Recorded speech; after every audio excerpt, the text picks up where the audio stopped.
What's going on, Muniz here, and welcome back to another episode of South Stand Signings, this series, of course, where we go through everything happening in and around the world of Leeds United, and we have a little talk about it. I am back in London now after the old Leeds Creator Cup. What an amazing day, so amazing to see all of you guys down there. I will touch on it later. Anyone I met down there, shout out to you guys. You were all absolutely lovely. Shout out to Joe Blackburn and everyone involved, because that was a phenomenal day. Speaking of a phenomenal day, today was just such that, with Anton Stach confirming his move over to Leeds United, and there is so much to talk about with Leeds United transfer news now. So let's not waste any more time. Let's get straight into the meat of the action. And the first story is surrounding the aforementioned Anton Stach. And after his signing, there is one player who looks to be on the chopping block for Leeds United. And that is this man, Mr. Ilia Gruv, who is facing uncertainty after Leeds signed Anton Stach. Now, we have 4 or 5 top central midfielders vying for those defensive midfield positions. We've got Sean Longstaff now, we've got Anton Stach, we've got Ao Tanaka, we've got Ilia Gruv, and of course we've got Ethan Ampadu. Ethan Ampadu, people are questioning where he's going to fit in with Leeds United. Of course, his versatility to play at both centre-back and CDM is a question. Where's Tanaka going to fit in? We saw him play in the 10 at times against Man United. Is that his potential position moving forward now? Well, one man who hasn't really been spoken about a lot is Ilia Gruv, and does it seem like his days at Leeds United are numbered? He was someone who didn't really, raise too much of people's optimism while he was playing last year in the Championship. He wasn't someone who had a completely stellar season. He was very decent when he was called upon, but wasn't the main man for Leeds United. And there are reports circulating that he could be finding his way out of Elland Road this summer, with game time in the Premier League looking very limited. Now, unless if there is a good £4 or £5 million option, I wouldn't mind keeping him as a backup option. You never know how injuries are going to affect Leeds. It's our first year back in the Premier League. We could have an injury-ridden season, so I wouldn't be too keen to chuck him away this soon. But let me know what you guys think. Do you even see him getting any game time, or do we have such a plethora of options that even if we were to get injuries, you'd rather chuck a youth player in there who has more scope for the future of Leeds United? Now, speaking of scope for the future of Leeds United, Igor Paixao is someone who has hit the news massively this week, and there are reports that he might still be coming to Leeds United. Obviously, this weekend it was seen that Marseille was his most likely destination, with them looking to wrap the move up very shortly. However, Marseille are set to make their final offer today, and it is expected to be rejected by Feyenoord because they are not willing to meet that £30 million valuation or €30 million valuation for Igor Paixao when you include add-ons, etc. Now, it is being reported by the Dutch magazine Voetbal Football that Marseille whilst they are likely to make that offer today, a move seems unlikely. It has been claimed that there is more chance of Igor Paixao staying at Feyenoord this year as opposed to even moving to Marseille. Now, that could be good news for Leeds United, because the latest from Voetbal Football claims that Leeds United are still hot on the radar and never actually took themselves out of the running for Igor Paixao, even though they were awaiting that phone call from Marseille to say the Paixao move is coming.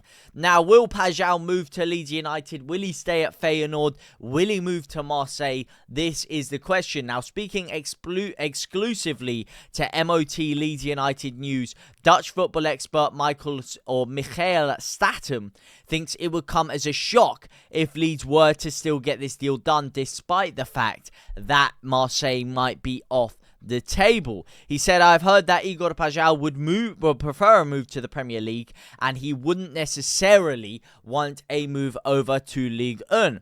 I would be surprised, though, if he were to swap Feyenoord to Leeds, given his high potential, He's claiming that he's a lot higher of a level than Sinistera when we signed him. And unfortunately for Leeds fans, I think Paixao will choose to play for a team that is in European competition, as he has the ability to play for a top club in Europe. If Leeds can pull it off, then I expect a stellar season before he shoots off to another team, which if he did, Leeds would make a lot of money off his signature. But maybe that stellar season could give Leeds United an outside shot of sneaking into at least the Conference League, and then we'll have to see how things go. But right now, this is a very, very interesting one that we want to keep our hopes on, because Leeds apparently are not stopping in the transfer market despite the midfield signings we've made, and are still looking for that number 9 goalkeeper and that wide area to replace Manor Solomon, with Harrison expected to be departing Elland Road. What do you guys think, though, given all the information you've seen about Igor Paixao recently? Do you think there is still a shot of him moving over to Leeds United, or do you think this one could be dead in the water?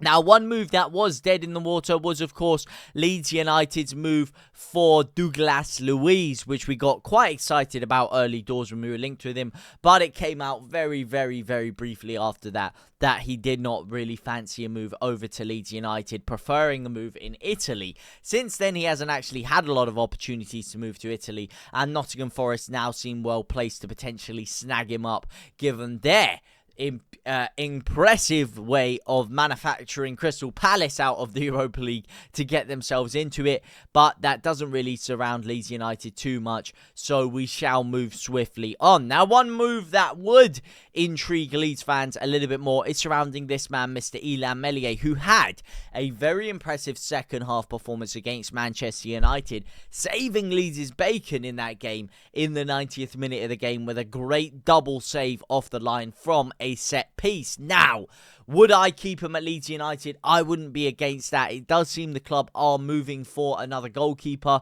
as the trust with Illan Meslier does seem to be very, very low at the moment. And Carl Darlow might even be more likely to play for Leeds United in the Premier League than Illan Meslier. Leicester City are the latest side to be linked with Illan Meslier. And according to a very reliable reporter, Ben Jacobs, who knows a lot of stuff surrounding Leeds United, Leicester have discussed Meslier as a possibility for a move after their goalkeeper Mads Hermansen does seem like he could be out of his way from the King Power Stadium after he has attracted interest from West Ham. Jacobs told the Boot Room their goalkeeper is a big one too. My expectation is that West Ham are going to approach Leicester for Mads Hermansen, a player that they didn't want him to leave last year, and he is valued around £35 million. Obviously, they would be able to get him for a little bit less than that due to the fact Leicester have been relegated. Could this even be one Leeds look at in a swap deal if West Ham don't go through with it? It wouldn't be my first choice, but it could be one that the club look at as a way of potentially increasing our PSR likelihood without having to splash £20 million on a new goalkeeper. Maybe we can get it for £15 million if we give them Meslier in return, who we could value at around £5 to £10 million, because he is still very young, and I do expect Leeds to get a decent fee from him despite what's happening. But let me know what you guys think about this one. Do you really want Meslier to go?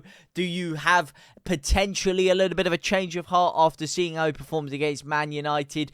Probably not. And would you be interested in Hermansen potentially coming the other way? But Leicester City for Meslier is definitely one to look out for.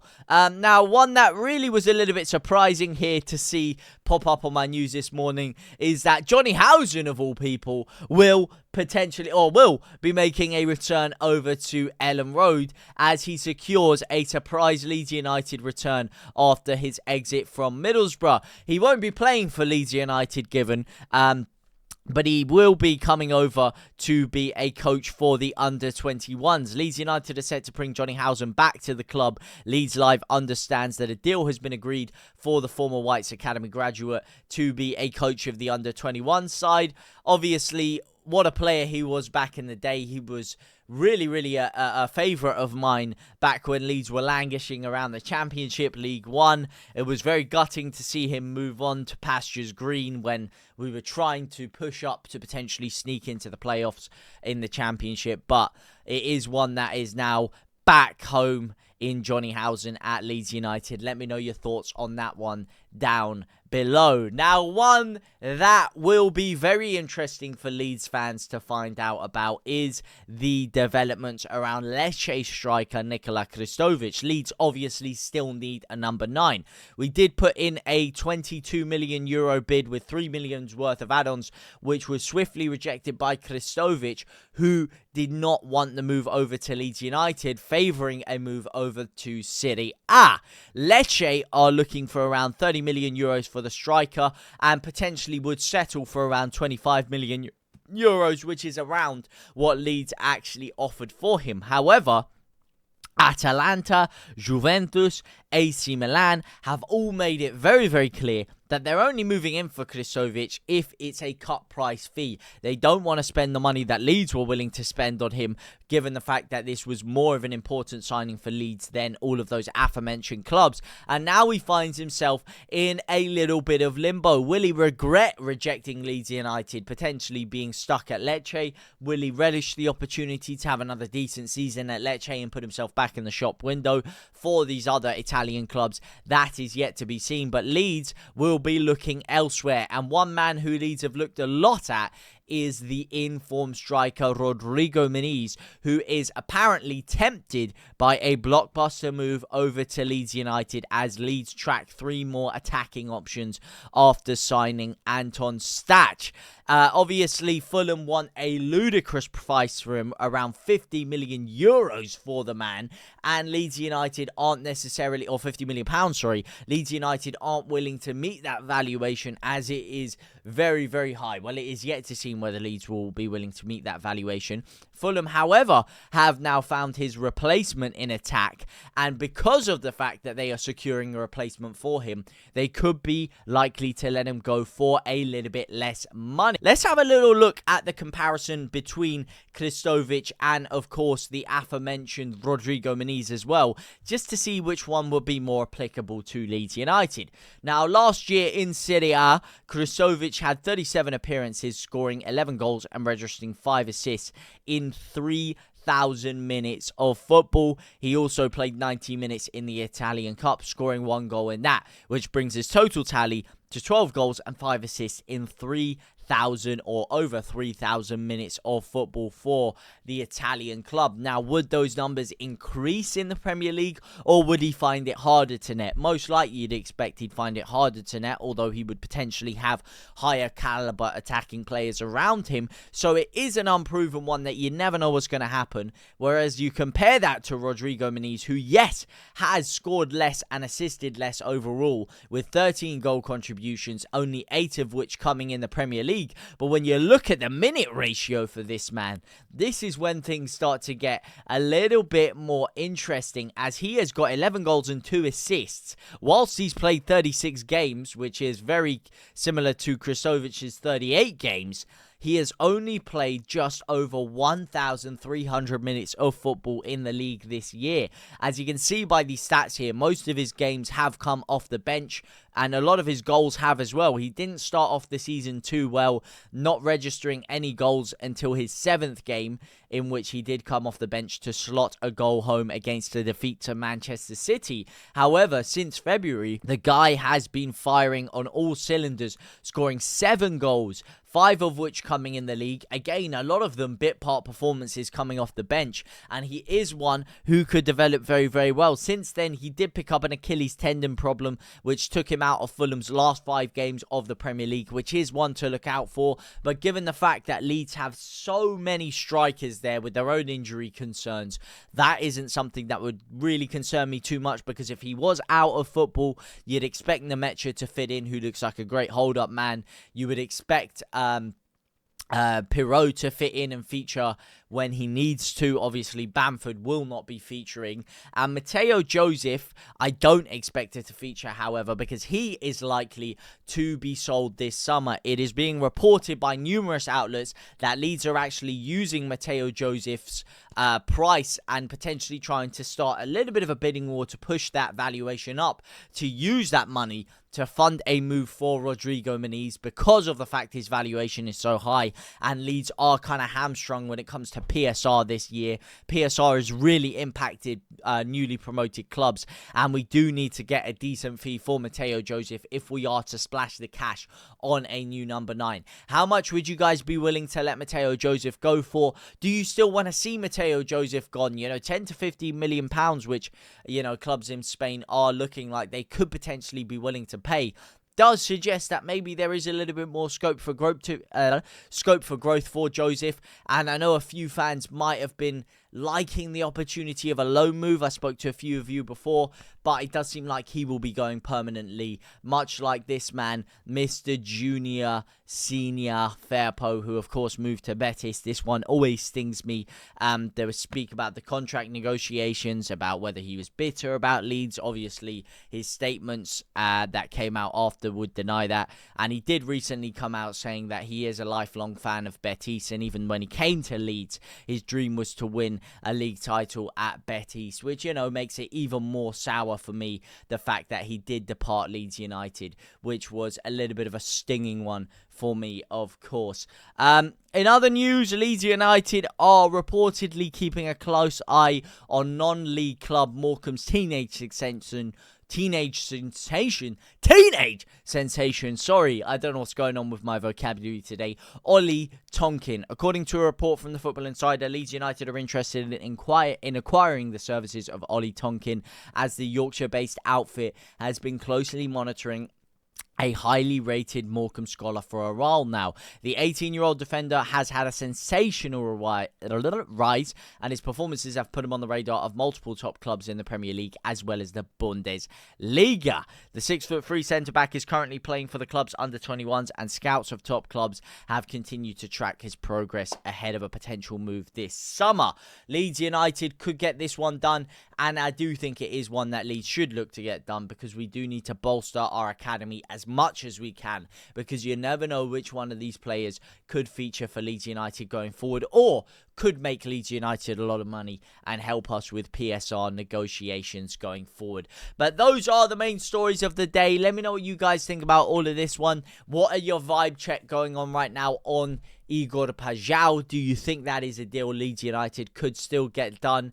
Illan Meslier to Leicester City, is that one in which you are very interested in and potentially getting £5 million back? Would you want their goalkeeper in return, or would you want us to look elsewhere?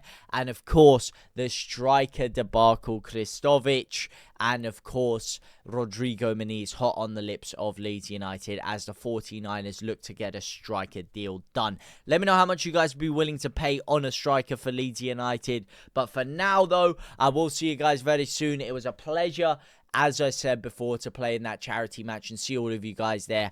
£5,000, just over £5,000 you lot all raised for Prostate Cancer UK. So I want to give a big round of applause to every single one of you who helped out and supported, whether you donated, whether you attended on the day, whether you just supported online, whether you supported through your comments, or whatever it may be. Anyone that showed support and was a part of it, big up yourselves. It couldn't have happened without you guys. You guys are the lifeblood of this entire community, and I want to give you the sincerest thank you from the bottom of my heart. And of course, a sincere thank you to Mr. Joe Blackburn, who set it up and worked tirelessly on the day. I saw him behind the scenes, stressing out, running around like a headless chicken to get everything done. So big ups to him, absolute legend. But for now, though, I will see you guys very soon. Au revoir, my brothers and my sisters.